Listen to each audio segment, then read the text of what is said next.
जय हिंद साथियों। मैं आर के स्वामी आप सभी का स्वामी क्लासेस फाजिलिका में स्वागत करता हूं। साथियों, आज की जो क्लास है हिंदी व्याकरण से संबंधित रहेगी और आज की इस क्लास में हम विशेषण का विस्तृत अध्ययन करेंगे। साथियों, आज की इस क्लास में आपको बहुत कुछ नया सीखने को मिलेगा, इसलिए सभी साथी वीडियो के अंत तक जुड़े रहें। वीडियो को लाइक और शेयर अवश्य करें। अगर आपने अभी तक चैनल को सब्सक्राइब नहीं किया है तो चैनल को सब्सक्राइब करें, बेल आइकन को अवश्य दबाएं ताकि आप तक नई क्लास का नोटिफिकेशन पहुंच सके। अगर आपने हमारी पहली वाली वीडियो नहीं देखी है तो प्लेलिस्ट में जाकर उन वीडियो को अवश्य देखें और हिंदी की बेहतर तैयारी करें। तो शुरू करते हैं आज की क्लास। विशेषण प्रयोग या व्याकरणिक आधार पर चार प्रकार के विकारी शब्द होते हैं। नंबर 1 पर है संज्ञा शब्द, नंबर 2 पर है सर्वनाम शब्द, नंबर 3 पर है विशेषण शब्द और नंबर 4 पर है क्रिया शब्द। ये चार प्रकार के विकारी शब्द होते हैं। इन सभी की कोई ना कोई शब्द जो है विशेषता बताता है। यानी कि कहने का भाव यह है कि इन चारों विकारी शब्द की कोई ना कोई शब्द विशेषता बताता है, जिसे अलग अलग नाम से जाना जाता है।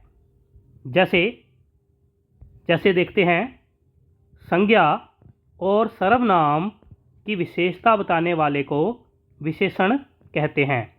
उसी प्रकार से विशेषण की विशेषता बताने वाले को प्रविशेषण कहते हैं और क्रिया की विशेषता बताने वाले को क्रिया विशेषण कहा जाता है। आगे देखते हैं,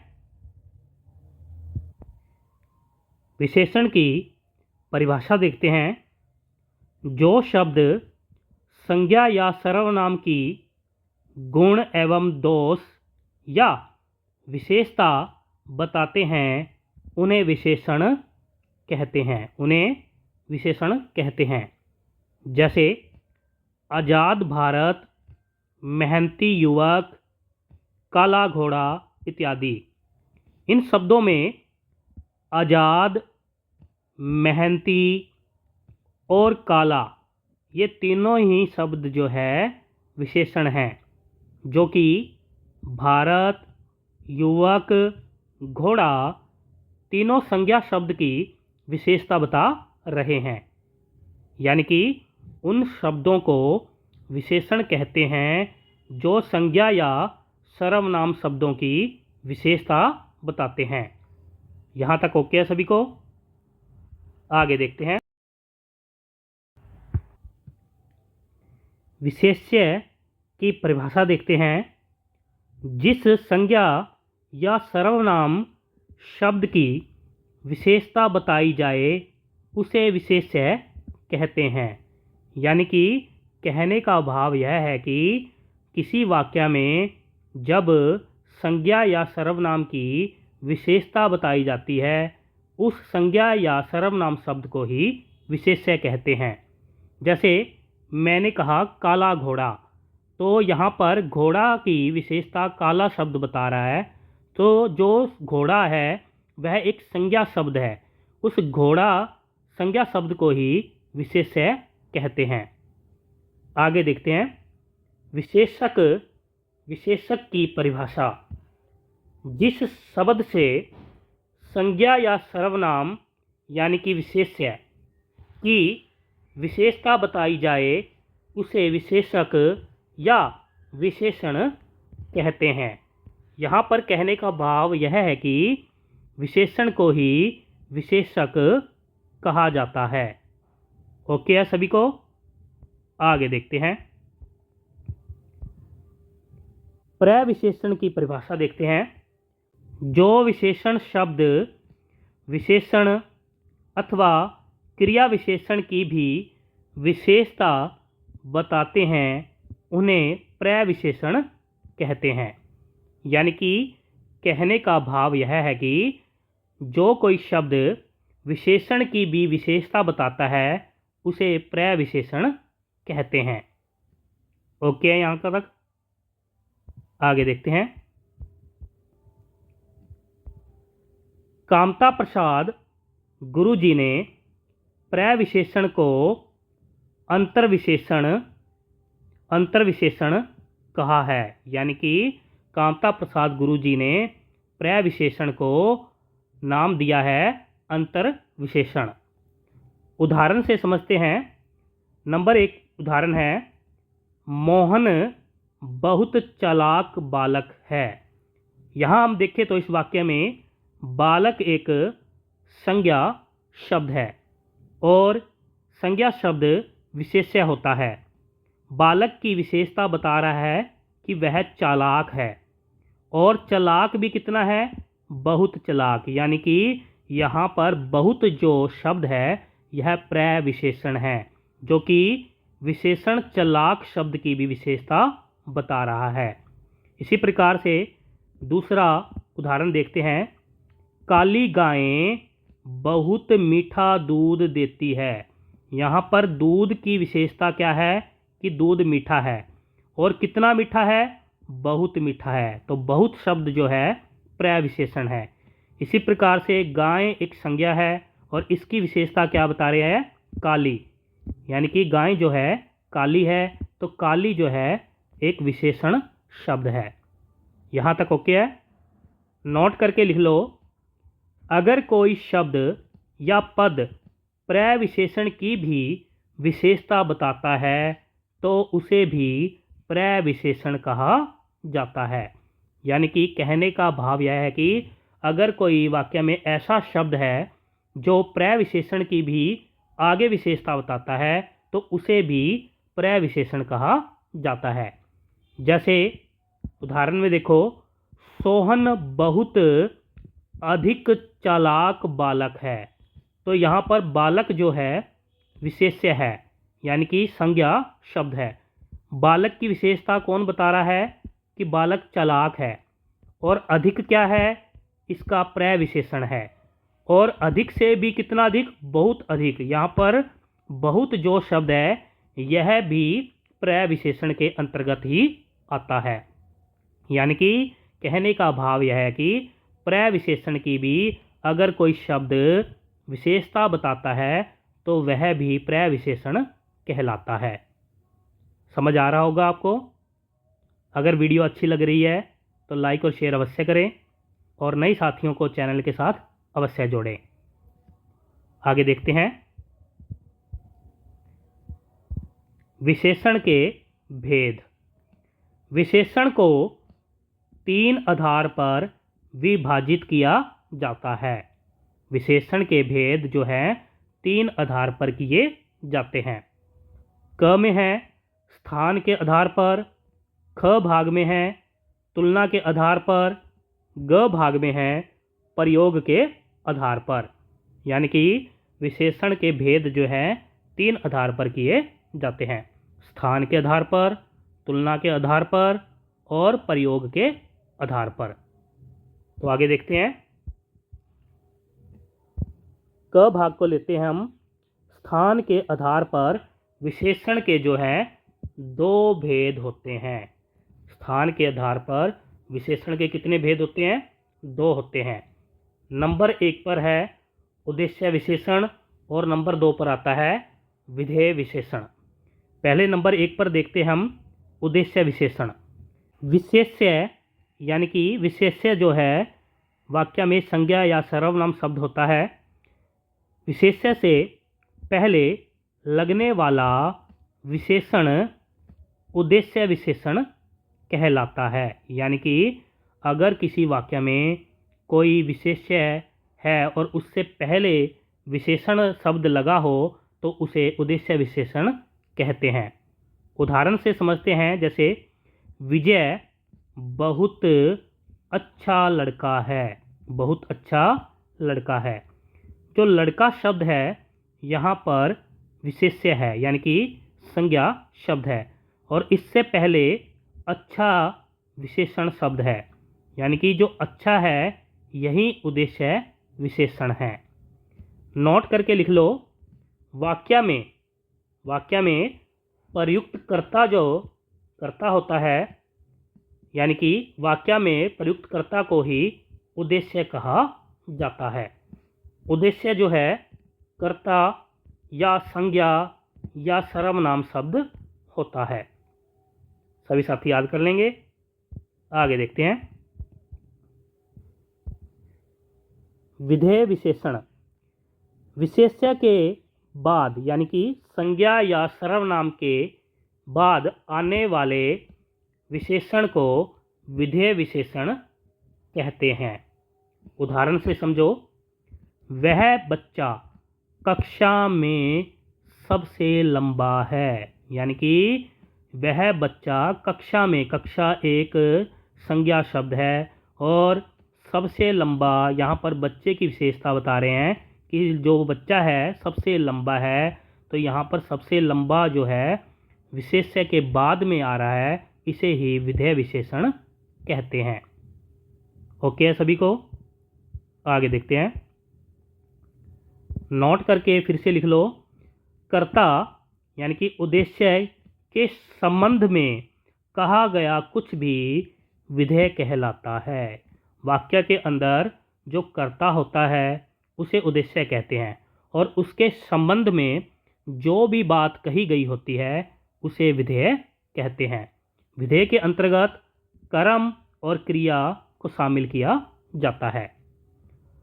अंत हम कह सकते हैं कि कर्ता यानी कि संज्ञा या सर्वनाम के आगे वाला शब्द जो है उद्देश्य विशेषण और कर्ता के पीछे या विधेय या कर्म प्लस क्रिया के आगे वाला, कर्म या क्रिया के आगे वाला शब्द जो है विधेय विशेषण कहते हैं या होता है। ओके, यहाँ तक। इसे उदाहरण से समझते हैं, आपको ज़्यादा समझ में आ जाएगा। जैसे एक उदाहरण है, बुद्धिमान बालक धार्मिक पुस्तक पढ़ता है। यानी कि यहाँ पर जो कर्ता है वह बालक है, तो जो कर्ता होता है वह उद्देश्य होता है और उद्देश्य से पहले जो शब्द होता है वह उद्देश्य विशेषण होता है और बालक कर्ता के बारे में जो शब्द कहा गया हो, यानी कि धार्मिक पुस्तक पढ़ता है, यहाँ पर यह विधेय होता है और विधेय यानी कि उद्देश्य के बाद में या विधेय से पहले जो शब्द होता है उसे ही हम विधेय विशेषण कहते हैं। जैसे उद्देश्य विशेषण इस वाक्य में बुद्धिमान है और कर्ता जो है एक बालक है। विधेय विशेषण कौन सा है? धार्मिक है और विधेय जो है इस वाक्य में पुस्तक पढ़ता है को विधेय कहा जाता है। ओके, यहाँ तक सभी को। आई होप कि आप सभी को समझ में आ गया होगा। आगे देखते हैं। ख भाग में देखते हैं। ख भाग में तुलना के आधार पर विशेषण के 3 भेद होते हैं। विशेषण के तुलना के आधार पर 3 भेद किए जाते हैं, जिसे हम विशेषण की अवस्थाएं नाम से भी पुकारते हैं। नंबर 1 पर है मूला अवस्था या मूल अवस्था। इसमें किसी प्रकार की तुलना नहीं होती, अर्थात अन्य संज्ञा या सर्वनाम से कोई तुलना नहीं होती है। यानी कि इस अवस्था में किसी भी संज्ञा का किसी दूसरी संज्ञा के साथ तुलना नहीं की जाती है। इसमें विशेषण शब्द अपनी मूल अवस्था में ही रहता है। जैसे उदाहरण से समझते हैं। जैसे नंबर 1 उदाहरण है, राम होशियार बालक है। यानी कि सीधा सीधा वाक्य है कि जो बालक है वह होशियार है और राम यानी कि होशियार बालक है। तो यहाँ पर सीधा सीधी जो विशेषण है वह एक मूला अवस्था में है। नंबर 2 उदाहरण में देखते हैं, सूरदास जी एक श्रेष्ठ कवि हैं। श्रेष्ठ यानी कि अच्छे बड़े प्रसिद्ध कवि हैं सूरदास जी। ओके, यहाँ तक। आगे देखते हैं। नंबर 2 पर है उत्तरावस्था। इसमें दो वस्तुओं या व्यक्तियों की तुलना की जाती है, अर्थात इसमें दो व्यक्तियों या वस्तुओं की आपस में तुलना करके किसी एक को अधिक या न्यून बताया जाता है। कहने का भाव यह है कि इस अवस्था में वाक्य के अंदर दो वस्तुओं या व्यक्तियों की तुलना आपस में की जाती है और एक को अधिक यानी कि श्रेष्ठ और एक को न्यून यानी कि कम बताया जाता है। जैसे कुछ नियम हैं, उत्तरावस्था के नियम हैं, जैसे विशेषण शब्द से ठीक पहले से पद लिखो। यानी कि उत्तरावस्था बनाने के लिए जो विशेषण शब्द है उससे पहले आपको से शब्द या पद देखने को मिलेगा। विशेषण शब्द के बाद तर प्रत्यय जोड़ो। यानी कि उत्तरावस्था बनाने के लिए विशेषण की जो मूलावस्था होती है उसमें तर प्रत्यय को अगर जोड़ देते हैं तो वह उत्तरावस्था बन जाती है। उदाहरण से समझो, जैसे राजू विजय से अच्छा है। यहाँ पर अच्छा एक विशेषण शब्द है और इससे पहले से पद लगा हुआ है, यानी कि यह विशेषण की उत्तरावस्था है। नंबर 2 उदाहरण में देखो, सूरदास जी सुंदरदास जी से श्रेष्ठ कवि है। यहाँ पर से यानी कि विशेषण श्रेष्ठ से पहले से पद लगा हुआ है, यह भी उत्तरावस्था है। नंबर 3 उदाहरण पर देखो, उच्च जो है एक मूलावस्था है। इस मूलावस्था को जब हम उत्तरावस्था में बनाएंगे तो इस के साथ हम तर प्रत्यय को जोड़ देंगे, यानी कि उच्चतर। ओके, यहाँ तक। आगे देखते हैं। उत्तमावस्था नंबर 3 पर है उत्तमा अवस्था। इसमें दो से अधिक वस्तुओं के बीच तुलना की जाती है, अर्थात सब में से किसी एक को श्रेष्ठ या निम्न बताया जाता है। इस अवस्था में किसी वाक्य के अंदर जब दो से अधिक वस्तुओं की आपस में तुलना की जाती है तो यह उत्तमावस्था होती है। यानी कि इसके अंदर किसी एक को कईयों के सामने यानी सब में से श्रेष्ठ या निम्न बताया जाता है। इसमें यानी कि उत्तमा अवस्था बनाने के कुछ नियम हैं, जैसे सबसे या सबसे बढ़कर, कौमा सर्वाधिक, कौमा सभी, कौमा सर्वोच्च, कौमा सर्वोत्तम, कौमा श्रेष्ठतम आदि शब्दों का प्रयोग किया जाता है। यानी कि वाक्य के अंदर उत्तमा अवस्था बनाने के लिए इन शब्दों का प्रयोग किया जाता है। विशेषण शब्द के बाद तम प्रत्यय जोड़ा जाता है। यानी कि उत्तमा अवस्था बनाने के लिए विशेषण के साथ जो है तम प्रत्यय का प्रयोग किया जाता है। आगे देखते हैं, उदाहरण से समझते हैं। उदाहरण है नंबर 1 पर उदाहरण है, कल्पना सबसे अच्छा नृत्य करती है। यानी कि सबसे अच्छा जब सबसे अच्छा शब्द जुड़ जाता है तब हमें पता लग जाता है कि यह जो है उत्तमा अवस्था मानी जाती है। नंबर 2 उदाहरण पर देखते हैं, राम अपने स्कूल में सभी छात्रों से बुद्धिमान हैं।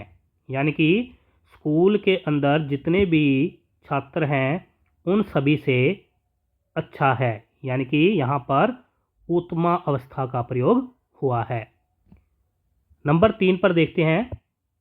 नंबर 3 पर है उच्च जो है मूलावस्था में है, उच्चतर जो है उत्तरावस्था में है और उच्चतम जो है उत्तमावस्था में बन जाता है। यानी कि उच्च एक विशेषण शब्द है, यह मूलावस्था है, उच्चतर जो है उत्तरावस्था है, उच्चतम जो है यह उत्तमावस्था है। ओके है यहाँ तक। विशेष कथन देखो, गुणवाचक कौमा अनिश्चय संख्यावाचक व परिमाणवाचक विशेषणों की ही ये तुलनात्मक अवस्थाएं हो सकती है। ओके है यहाँ तक। आगे देखते हैं। मूलावस्था, उत्तरावस्था, उत्तमावस्था। नंबर 1 पर है अच्छा, मूलावस्था है। बेहतर इसकी उत्तरावस्था है। बेहतरीन जो है उत्तमा अवस्था है। आगे देखते हैं।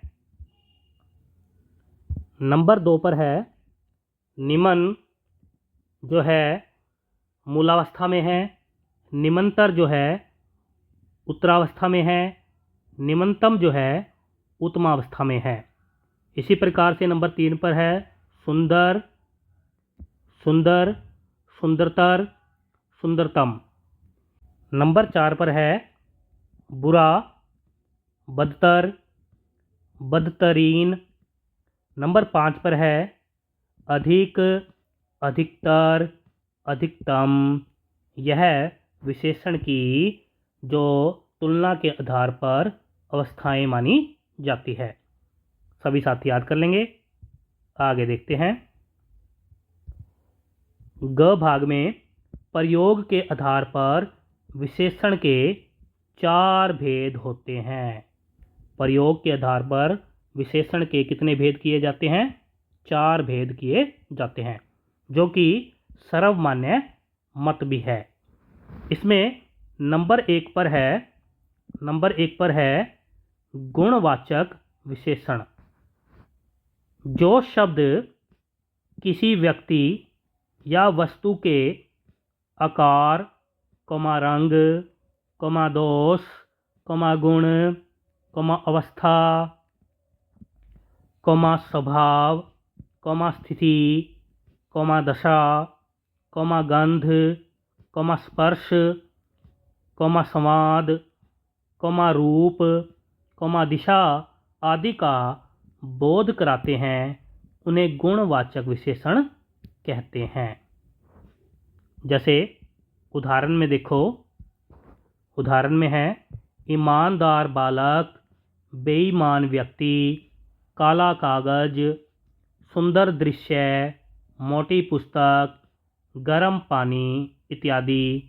इन वाक्यों में जो है ईमानदार, बेईमान, काला, सुंदर, मोटी, गर्म, ये सभी शब्द जो हैं एक गुणवाचक विशेषण हैं, जो कि बालक, व्यक्ति, कागज, दृश्य, पुस्तक, पानी आदि शब्दों की विशेषता बता रहे हैं। ओके है सभी को। आगे देखते हैं। नंबर 2 पर है संख्यावाचक विशेषण। जो विशेषण अपने विशेष्यों की निश्चित या अनिश्चित संख्या का बोध कराते हैं, उन्हें संख्यावाचक विशेषण कहते हैं। यानी कि कहने का भाव यह है कि जिन विशेषणों से या विशेषण शब्दों से हमें उनके निश्चित या अनिश्चित संख्या के बारे में पता लगे, उन्हें संख्यावाचक विशेषण कहते हैं। यह 2 प्रकार का होता है, यानी कि इसके आगे 2 प्रकार किए जाते हैं।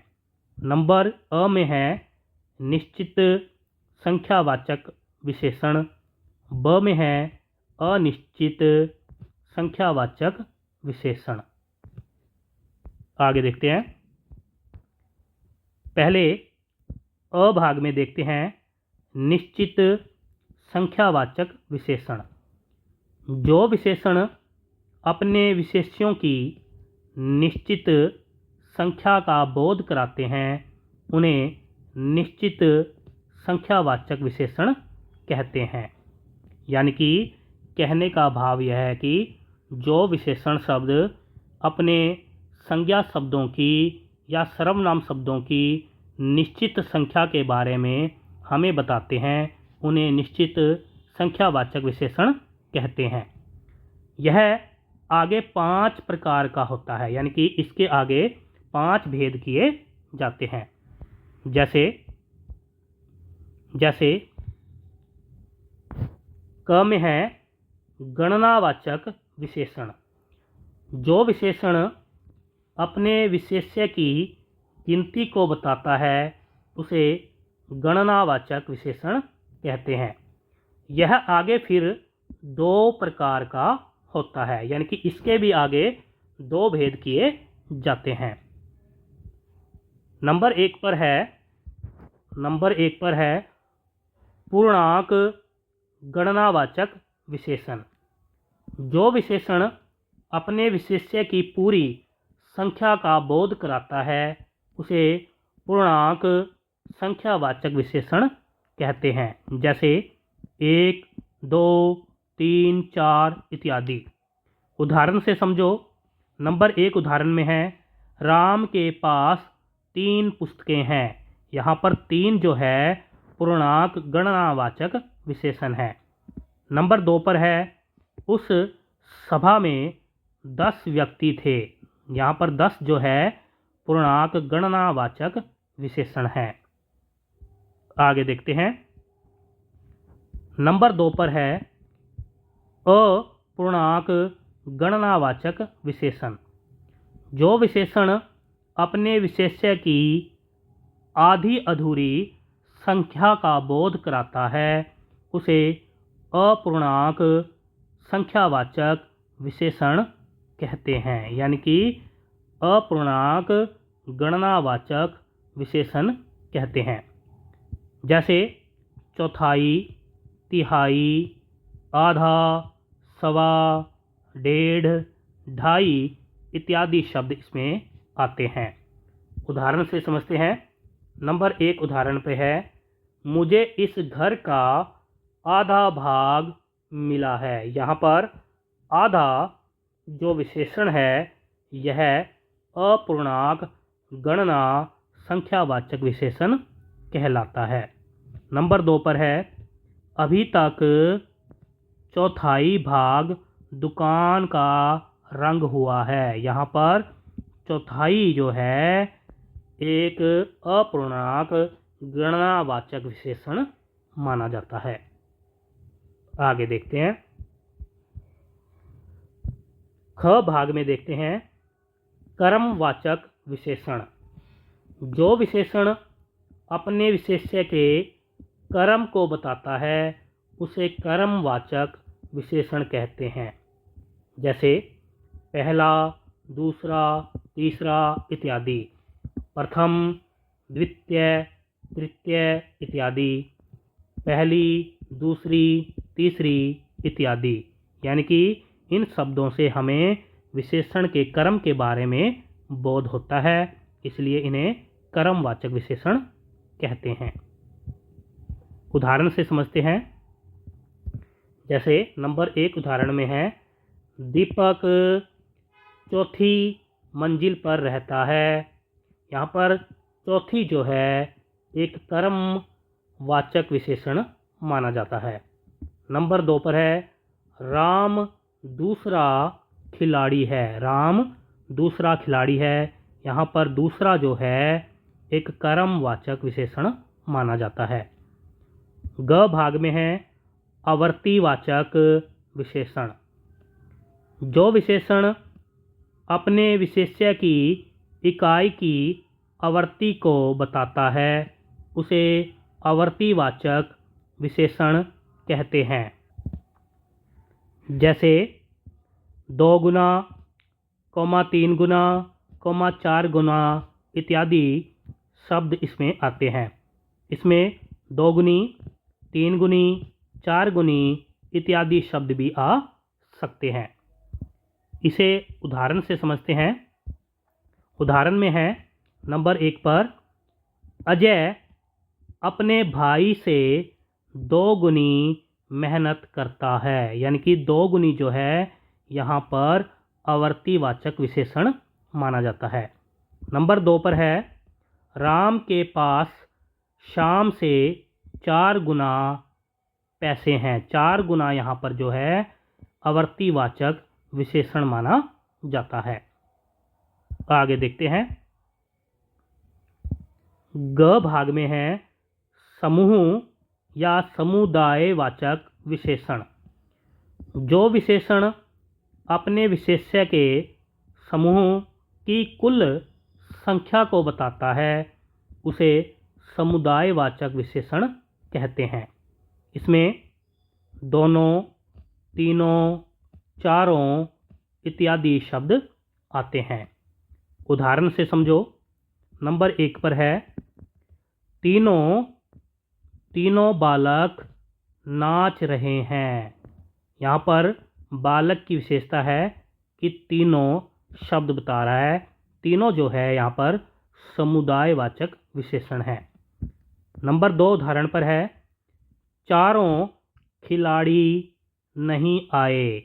यहाँ पर चारों शब्द जो है समुदायवाचक विशेषण माना जाता है। आगे देखते हैं। अण भाग में है प्रत्येकवाचक या विप्सावाचक विशेषण। जो विशेषण अपने विशेष्य की हरेक यानी कि प्रत्येक संख्या के बारे में बताता है उसे प्रत्येकवाचक या विप्सावाचक विशेषण कहते हैं। इसमें हर एक यानी कि हर एक, हर दो, हर दूसरा, हर तीसरा इत्यादि शब्द आते हैं। उदाहरण से समझते हैं। नंबर 1 उदाहरण में है, कक्षा में हर एक विद्यार्थी को पुस्तक दे दो। इस वाक्य में जो है हर एक शब्द जो है प्रत्येकवाचक विशेषण है। नंबर 2 उदाहरण में है, राम के घर में हर दूसरा मेज सुंदर है। यानी कि इस वाक्य के अंदर हर दूसरा शब्द जो है प्रत्येकवाचक विशेषण माना जाता है। आगे देखते हैं। ब भाग में है अनिश्चित संख्यावाचक विशेषण। जिन विशेषणों से वस्तुओं या व्यक्तियों की निश्चित संख्या का बोध न हो उन्हें अनिश्चित संख्यावाचक विशेषण कहते हैं।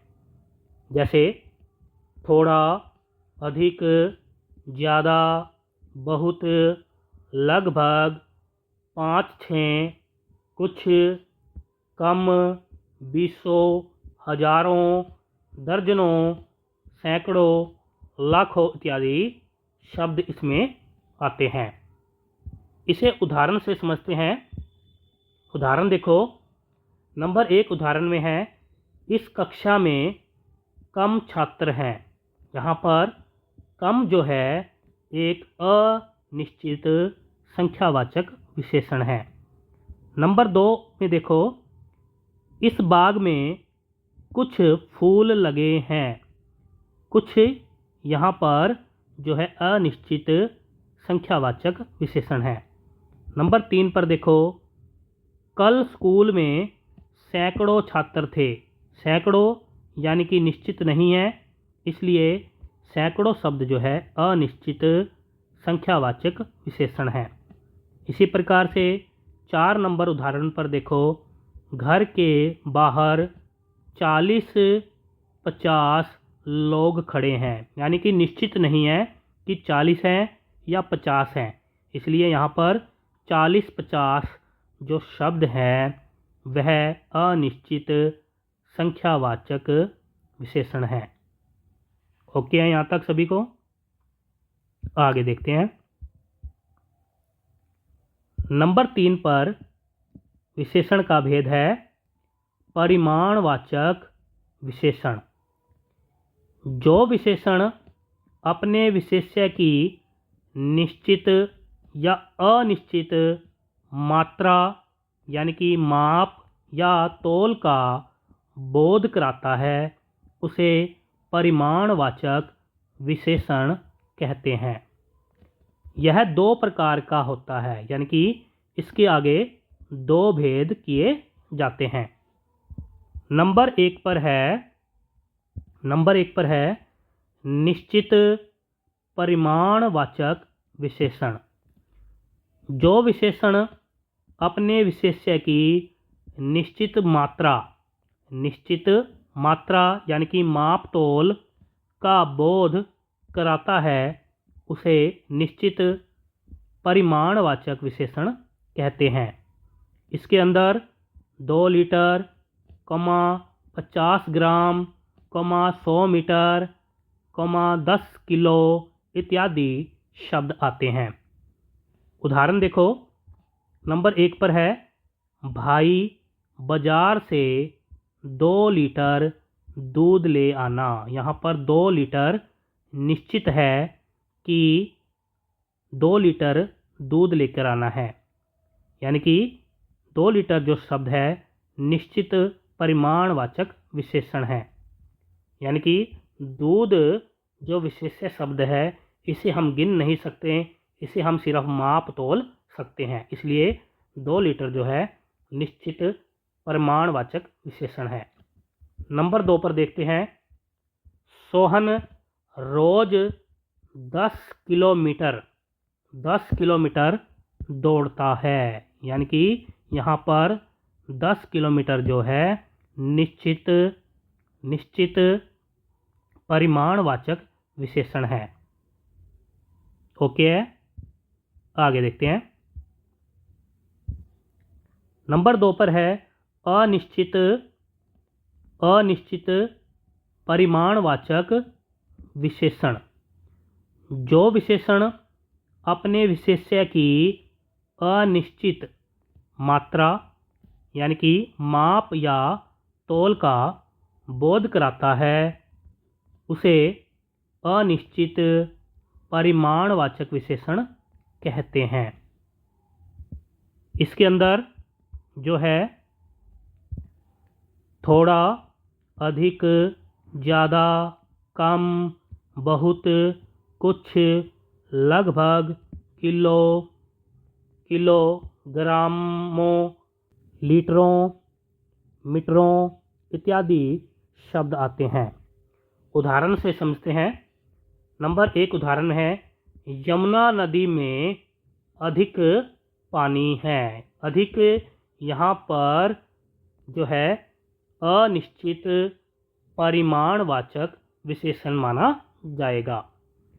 नंबर 2 उदाहरण में देखते हैं, इस ढेर में टनों गेहूं है। यानी कि गेहूं का माप तौल जो है निश्चित पता नहीं है, इसलिए इस वाक्य के अंदर जो टनों शब्द है यह अनिश्चित परिमाणवाचक विशेषण है। नंबर 3 उदाहरण पे देखते हैं, इस गोदाम में क्विंटलों अनाज सड़ गया। क्विंटलों अनाज सड़ गया, यानी कि इस वाक्य में क्विंटलों जो शब्द है इससे हमें निश्चित नहीं हो रहा है कि कितना अनाज सड़ गया, कोई मात्रा का नहीं पता लग रहा, इसलिए क्विंटलों शब्द जो है अनिश्चित परिमाणवाचक विशेषण है। यहाँ तक ओके सभी को? आगे देखते हैं। नंबर 4 पर है सार्वनामिक विशेषण या संकेत या निर्देशवाचक विशेषण। जब किसी सर्वनाम का मौलिक या यौगिक रूप किसी संज्ञा के पहले आकर उसके क्षेत्र को सीमित या निश्चित कर दे तो वह सर्वनाम न कहलाकर सार्वनामिक विशेषण कहलाता है।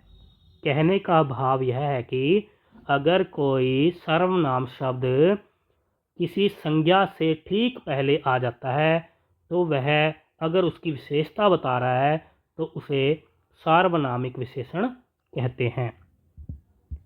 उदाहरण से समझते हैं।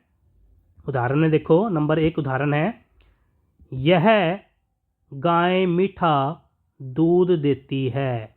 यहाँ पर गाय एक संज्ञा शब्द है और यह जो है एक सर्वनाम शब्द है, लेकिन यह निश्चित कर रहा है, गाय को बता रहा है, तो यह जो शब्द है यहाँ पर सार्वनामिक विशेषण है। इसी प्रकार से 2 नंबर उदाहरण में देखो, वह आदमी मोटा है। यहाँ पर वह जो है एक सार्वनामिक विशेषण है। इसी प्रकार से नंबर 3 उदाहरण में है, वह लड़का बुद्धिमान है, यानी कि लड़का वह निश्चित हो रहा है तो इसलिए यह सार्वनामिक विशेषण है। नंबर 4 पर है, गंगा के घाट पर कौन लड़का नहा रहा है। यहाँ पर कौन जो है एक सर्वनाम शब्द होते हुए सार्वनामिक विशेषण के रूप में प्रयोग किया गया है। इसलिए इन वाक्यों में यह, वह और कौन जो शब्द हैं यह सार्वनामिक विशेषण के अंतर्गत आते हैं। आशा करता हूँ कि आप सभी को समझ में आ गया होगा। आगे देखते हैं।